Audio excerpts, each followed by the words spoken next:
எனது அன்பிற்குரியவர்களே அனைவருக்கும் வணக்கம். எல்லாரும் எப்படி இருக்கிறீங்க? நீங்கள் எல்லாருமே நீண்ட ஆயுள் ஆரோக்கியம் ஐஸ்வர்யமாக இருக்கணும் நான் கடவுளிடம் பிரார்த்தனை பண்ணிக்கிறேங்க. இன்றைக்கி நாம் இந்த வீடியோவில் என்ன பார்க்க போகிறோம் அப்படின்னு பார்த்தீங்கன்னா, நிலைவாசல் பூஜையை பற்றி தாங்க பார்க்க போகிறோம். என்னோடய சப்ஸ்கிரைபர் ஒருத்தர் கேட்டிருந்தாங்க, அவங்களுக்காகவும் போட்டிருக்கிறேன். தெரியாத பிள்ளைங்களுக்காகவும் தெரியாதவங்களுக்காகவும் நான் போட்டிருக்கிறேங்க. முதல் நாளே நீங்கள் அந்த கதவு நிலவு எல்லாமே சுத்தம் பண்ணி கொஞ்சம் அந்த சுத்தம் பண்ணும்போது கூட கொஞ்சம் பன்னீர் விட்டு கொஞ்சம் சுத்தம் பண்ணிக்கோங்க. அப்புறம் நல்லா கோலமெல்லாம் அழகாக போட்டுக்கோங்க வீட்டு வாசல் படியில். எனக்கு அந்த நிலவு சிறுசாக இருக்கிறதுனால என்னால் அவ்வளோதான் போட முடியும். உங்களுக்கு நிலவு நல்லா கொஞ்சம் பெருசாக இருந்ததுன்னா நல்லா அழகாக நீங்கள் போட்டுக்கலாம். இப்போ வெள்ளிக்கிழமை மகாலட்சுமிக்கு உகந்த நாள். அந்த அன்னைக்கு நம்ம வீட்டு வாசலில் தாமரைப்பூ கோலம் போடுறது ரொம்ப நல்லதுங்க. நீங்கள் வீட்டு வாசலில் தாமரைப்பூ கோலம் போடலாம். அது மகாலட்சுமிக்கு ரொம்ப பிடித்தமான கோலம். அது எல்லாத்துக்குமே தெரிஞ்சிருக்கும்னு நினைக்கிறேன். தெரியாதவங்க தெரிஞ்சுக்கோங்க. அப்புறம் ஒரு இதுக்கு தேவையான பொருளெல்லாம் பார்த்திங்கன்னா 2 அகல் விளக்கு எடுத்துக்கோங்க. அதில் உங்களுக்கு எண்ணெய் நல்லெண்ணெய்யா நெய்யா எது வேணாலும் ஊற்றிக்கோங்க. அப்புறம் அதுக்கு தேவையான பொருள் வெத்தலை, பாக்கு, பழம் நெய்வேத்தியத்துக்காக. அப்புறம் ஊதுபத்தி, சாம்பிராணி, கற்பூரம் ஆரத்தி காமிக்கிறதுக்காக. அப்புறம் கொஞ்சம் தண்ணி வச்சு தீர்த்தம் எடுத்துக்கோங்க.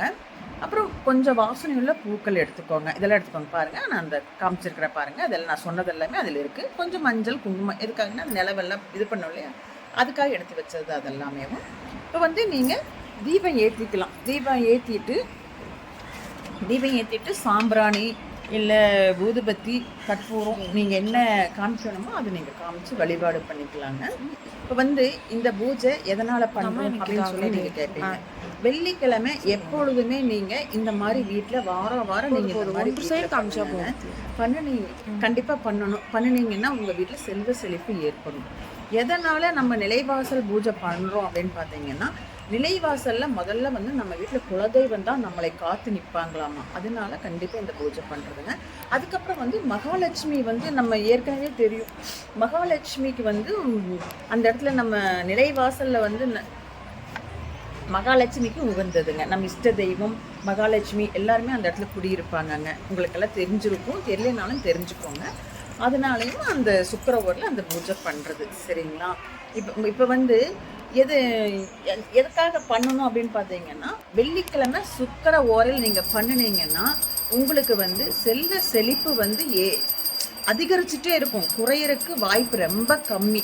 அப்படியே நீங்கள் அதிகமாயிட்டே போகும். இப்போ நீங்கள் ரொம்ப சிரமத்தில் இருக்கிறீங்கன்னு வைங்க, ரொம்ப கஷ்டப்படுறீங்க, ரொம்ப சிரமத்தில் இருக்கிறீங்கன்னு வைங்க, நீங்கள் இந்த மாதிரி வீட்டில் பூஜை பண்ணும்போது வெள்ளிக்கிழமை பண்ணும்போது இங்கே வெளியவும் சிம்பிளாக நீங்கள் பண்ணும்போது ஒரு விளக்கு ஏற்றி 2 ஊதுபத்தி காமிச்சு இந்த மாதிரி 2 வெத்தலை பாக்கு கண்டிப்பாக வைக்கலாம், 2 பழம் கண்டிப்பாகவே வைக்கலாம். வச்சுட்டு கடவுளே எனக்கு உங்கள் குலதெய்வத்தை நினச்சி குலதெய்வ சாமியை நினச்சிட்டு கடவுளே எனக்கு இந்த மாதிரி நல்லது பண்ணிக்கூட, எனக்கு இவ்வளோ வறுமையாக இருக்குது, ரொம்ப சிரமமாக இருக்குதுன்னு சொல்லி நீங்கள் பூஜை பண்ணி உங்கள் மனசார வேண்டுங்க.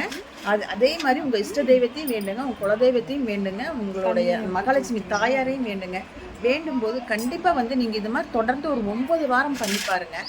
உங்களுக்கு கொஞ்சம் செல்வம் அதிகரிக்கிறது உங்களுக்கு நல்லாவே தெரியும்.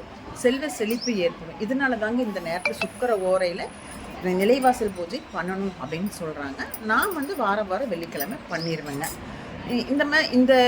இந்த வீடியோ உங்களுக்கு எல்லாத்துக்குமே கண்டிப்பாக யூஸ்ஃபுல்லாக இருக்குங்க. தெரியாதவங்களுக்கு ஷேர் பண்ணி பாருங்கங்க. இந்த வீடியோ பிடிச்சிருந்ததுன்னா எனக்கு ஒரு லைக் பண்ணுங்கள்.